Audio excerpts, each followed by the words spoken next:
My name is Alice, 28 years old. I work in childcare. Recently, I got engaged to my boyfriend Tom, and I've come to visit his parents' house for the first time. Tom is a graduate of a prestigious university and works for a renowned company. Not only is he smart, but he also has the respect of his colleagues. I've always admired him as a person. His father welcomed our marriage, even saying, "We never had a daughter. Your future mother-in-law will be thrilled."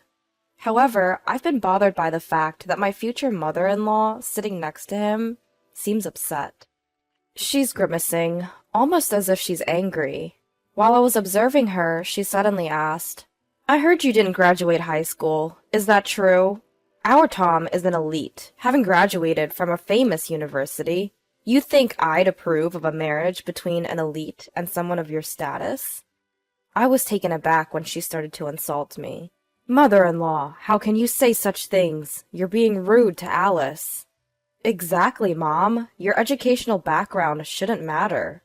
Both Tom and his father stood up for me against my future mother-in-law. However, this only seemed to upset my future mother-in-law more. Isn't it natural for a mother to be concerned about the education and occupation of her son's future spouse? Children inherit their mother's DNA, don't they? Don't I want to leave behind excellent genes? It seemed like my mother-in-law wasn't going to approve of me, a high school dropout, because she wanted to ensure the excellence of her offspring. While it's true that some people are obsessed with educational backgrounds, and many parents care deeply about education, it felt sad to be opposed solely because I dropped out of high school. Actually, there was a reason I didn't finish high school. I grew up in a single-parent home after my father died in a traffic accident. My mother was frail, and she had a hard time raising me and my twin sister, Emma. Wanting to alleviate my mother's burden, I started working after middle school. Now, I'm attending night school to get my high school diploma. I'm saving up money, and I can even go to college if I want. Tom is supportive of this, and he even offered to help pay for my college education. Tom understands my home environment, and if I want it, he will pay for my college expenses. Tom is such a kind person, and that's one of the reasons I decided to marry him. But my future mother-in-law seems to dislike this. Tom is an only child, so we will be living with his parents in the future, but I'm a little worried about how that will work out. A while later, I moved into my future in-laws' house. At this point, there was only a month left until our wedding. As the wedding day approached, I had to make more trips to the wedding venue for final checks. I had to make sure to reserve hotels for our guests who would be coming from afar. Between work, school, and wedding preparations, I was very busy. But my mother-in-law didn't seem too pleased with how I was. Today, I was applying makeup to head to the venue, and she suddenly exclaimed, "Oh my, what on earth are you wearing?" My mother-in-law, catching sight of my outfit, had blurted it out loud. "I'm about to head to the venue, so I thought I'd dress up." Whether she was displeased with me dressing up to go to the venue, or just seizing the opportunity to berate me, I couldn't say. "Huh! You say you're going to the venue, but you're just dressing like that to attract men, aren't you? You're such a careless woman." She just decided I was meeting a man instead of going to the venue. I was at a loss for words. I told her I was meeting Tom at the venue, and if she had doubts, she could ask him, but she just assumed I was meeting a man. Then, the next moment, my mother-in-law did something outrageous. She messed up my carefully styled hair. "Hey, what are you doing, mother-in-law? I spent so much time getting ready. This is terrible." With my hair a mess, I couldn't go out and had to fix it.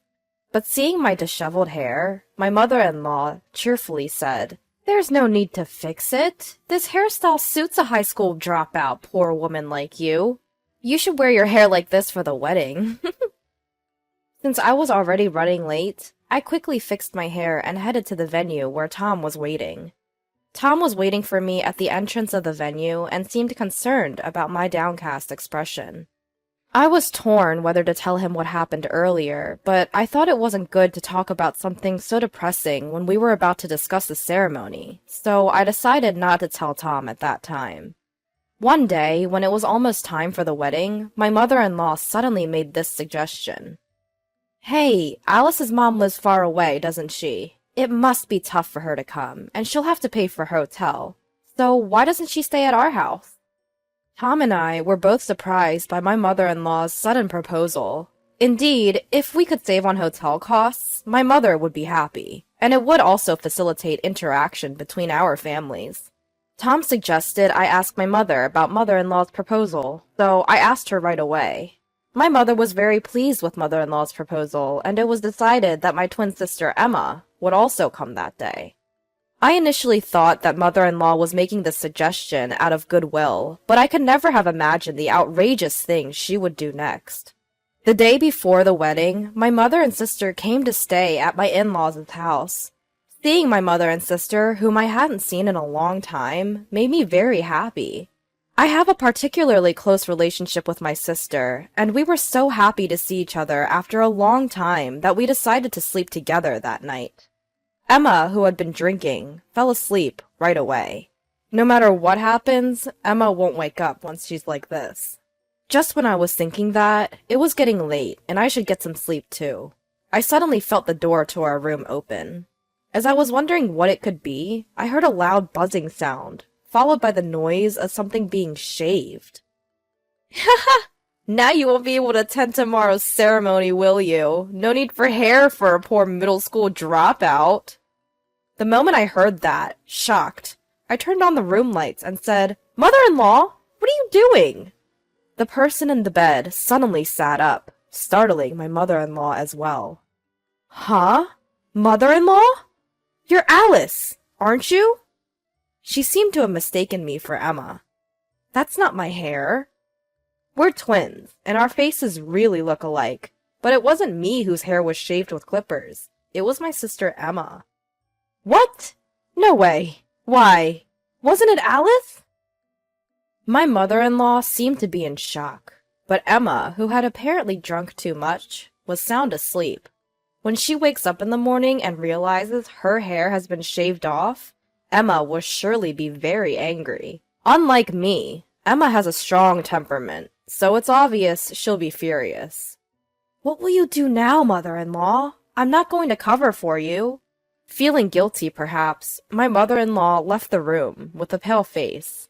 The next day, Emma looked in the mirror and was shocked and furious to find that she was bald. Our mother, who was present at the scene, also shed tears in shock, and Tom could not hide his disturbance. It's terrible! Who on earth did this?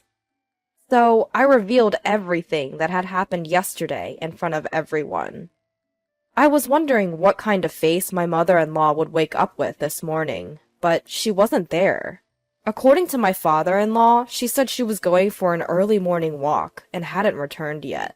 I thought she had run away, so I revealed everything to our relatives and decided to search for mother-in-law. About 30 minutes later, I got a call from a relative saying they had found her in a nearby convenience store, and my father-in-law headed for that store. My mother-in-law, who had no idea she was being searched for, full of excuses as soon as she came home. I didn't do anything. It's all Alice's fault. Alice used the clippers on her own and cleanly shaved off Emma's hair while she was sleeping next to her. To my surprise, my mother-in-law was trying to pin the blame on me. This shocked me, and I couldn't help but retort. Don't be ridiculous. I didn't do anything. Wasn't it you who came into the room yesterday? It's terrible that you're still lying at this point. But even so, my mother-in-law was reluctant to admit her guilt. Then my father-in-law, as if he had remembered something, went outside and came back with something. Alice, could this be the clipper? Looking at the clipper father-in-law was holding, it was undoubtedly the one mother-in-law used last night to shear off Emma's hair. That's it! That's the clipper! But where was it? It seems this clipper originally belonged to father-in-law, who was always concerned about his appearance and always carried grooming tools with him. When they went to the car, the bag containing his grooming tools was ransacked, and the clipper was the only thing missing. I always leave my car keys in the bedroom. If there's brown hair in this clipper, it's definite that the culprit is your mom. Saying that, father-in-law started to dismantle the clipper. Inside the clipper was brown hair. Undoubtedly Emma's. It must have been because she had to rush out in the dark. She couldn't properly dispose of the hair inside. Shown the remaining hair, mother-in-law collapsed to her knees. Alice, it's your fault! Despite being a middle school dropout and poor, you deceived smart Tom. I wanted you to give up on Tom at all costs. I became disgusted at mother-in-law's selfish words. The one who got angriest upon hearing that was Emma, whose hair had been shaven off. I don't care about your circumstances. What are you going to do about this? I can't attend the wedding like this. Hearing Emma's complaint, father-in-law made a call somewhere. His acquaintance, who was a hairdresser, agreed to rush over with a wig right away. This would temporarily solve Emma's hair problem, but they couldn't just leave mother-in-law as is. 30 minutes later, father-in-law's friend arrived with the wig, and Emma's hair was now beautiful. At first, father-in-law thought about shaving mother-in-law's hair just like he did with Emma, but it didn't feel satisfying. So he decided to expose mother-in-law's wrongdoing in front of everyone. Among the attendees called today were landlords who mother-in-law's parents had been indebted to for generations. They seemed to get along with father-in-law, and hearing about this incident would undoubtedly impact mother-in-law's parents' house. This is because the landlord, who was close friends with them, has been giving them a discount on their apartment rent. The landlord is a very righteous person, and would surely return the rent to its original price once he learns what mother-in-law has done. Worst case scenario, he might even evict them from the apartment. Mother-in-law's parents are poor and have no money. If they were to be evicted, they would surely come to mother-in-law's place. But I had heard from Tom before that mother-in-law didn't get along with her parents and wouldn't even care for them. Living with her parents would undoubtedly be the beginning of hell for mother-in-law. Wait, please. I'll be in trouble if you do that. I'm sorry. It was my fault. I got carried away and did such a thing. I'm sorry, Emma. I'll pay you damages, so please forgive me. Mother-in-law kept apologizing repeatedly to the point of rubbing her forehead against the floor. But even with apologies, Emma's hair will not come back. After discussion, it was decided that father-in-law and Tom would reveal the wrongdoings of mother-in-law. Of course, Emma has already agreed to this. Mother-in-law said she didn't want to go to the wedding and tried to run away, but she couldn't because Emma and Tom held her back. Upon arrival at the venue, relatives who knew the situation through messages came to us looking very worried. We exposed mother-in-law's wrongdoing in front of the relatives, and Emma took off her wig and showed her bald head. Everyone was shocked by Emma's condition, especially the women, kept saying they couldn't believe it. Hair for a woman is like a lifeline. Imagine the shock of having it suddenly shaved off with a clipper. Thinking of Emma, some people were in tears. Then, as expected, the landlord came to mother-in-law and asked if what happened was true. At first, mother-in-law tried to deceive him, but father-in-law urged her to tell the truth, and she finally confessed. The landlord, flushed with anger, was also accused by the woman. After that, mother-in-law remained downcast during the ceremony, which was unimaginable from her usually spirited self.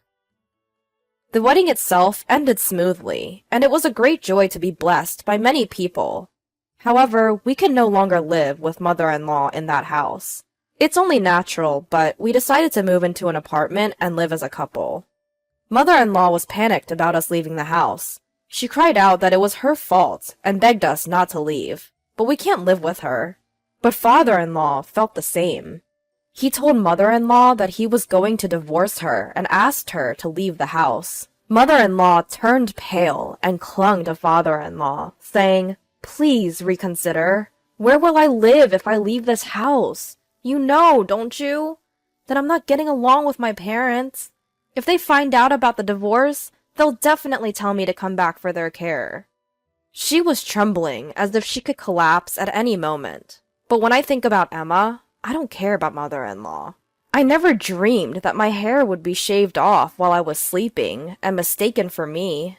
Mother-in-law persistently tried to persuade us afterwards, but since father-in-law contacted mother-in-law's parents, she reluctantly left the house. Currently, mother-in-law is living with her estranged parents and seems to be taking care of them. but apparently her parents have a difficult personality, and mother-in-law is being completely worn out by their selfishness. She has called us several times to say she wants to start over, but we have no intention of living with her, so we just blocked her calls. Now, we are living happily with father-in-law in his home. The house was quite old, so we decided to renovate it together. Father-in-law built his dream study. Tom created a place to display model figures, and I decided to install a state-of-the-art kitchen. Of course, we also created a room for the child who will be born in the future, and now the three of us are living comfortably. Emma's hair, which was shaved at that time, has now become short, and it seems to be highly rated by her friends as a good change of image. She talks about that time as if it were a joke, telling various friends, and it actually complicates my feelings more. Emma, for her part, occasionally comes over for sleepovers at our family home, and I look forward to that. There may be many difficulties in the future, but I believe we can all work together and push through.